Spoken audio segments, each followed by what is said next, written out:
going on, y'all? It's your boy KC Fowler, one half of the Fowler's podcast, host of the Melanin Warriorz podcast, bringing you yet another episode of the Melanin Warriorz podcast presents the ancient gods of Egypt, and we're going to talk about Osiris this time. So Osiris is the god of fertility, agriculture, the afterlife, the dead, resurrection, life, and vegetation. He was depicted as a green-skinned deity with a pharaoh's beard, not to be confused with the whitewashed version that y'all saw in the movie Gods of Egypt, but we're gonna leave that where that's at. It is said he was the first to be mummy wrapped after his brother cut him into pieces and his wife found all the pieces and wrapped him up. Osiris was considered the oldest son of the earth god Geb and the sky goddess Nut, and the brother and husband of Isis, which yeah, we're gonna leave that where that's at. His primary duty was the judge of the underworld and the head of granting life and rebirth. This included not just people and animals, but vegetation as well. So, Egyptologists even believe Osiris may have been a former living ruler during the pre-dynastic time between 5500 to 3100 BC.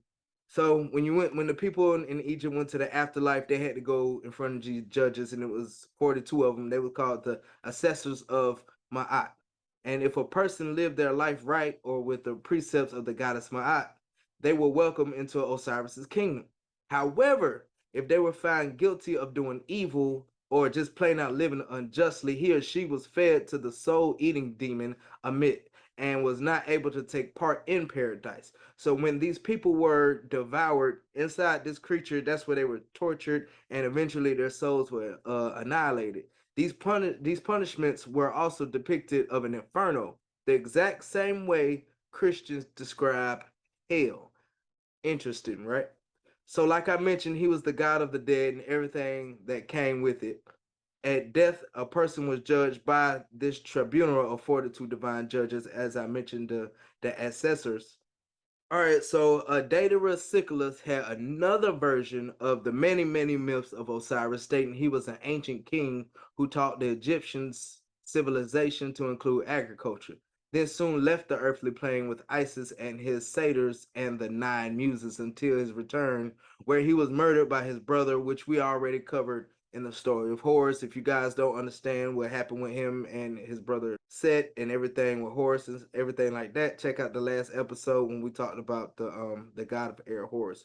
So annual ceremonies were also performed in honor of Osiris. These were fertility ceremonies that symbolized the resurrection of Osiris's body after his death and everything like that. They even had festivals celebrating Osiris. So one of the phases of their festivals was a play depicting Osiris's murder, his dismemberment, and coming back to life, and the battle where Horus finally beat Set. I don't know about you guys, but if you guys have been into this so far, if you was already into that, I wonder if they still do it. Y'all put something in the comments, man, if y'all from Egypt or y'all still worship the old ancient gods. And let me know if this is still done. That would be really cool. This has been another episode of the Melanin Warriorz podcast presents the ancient gods of Egypt, a very interesting account of one of the main Egyptian gods and some of the same ideas as the Christian faith also believe, which came to be after the diminishing belief of the ancient gods. So y'all go ahead and join me next time as I talk about the infamous one, the one I've mentioned in 2 episodes already. We're going to talk about the brother of Osiris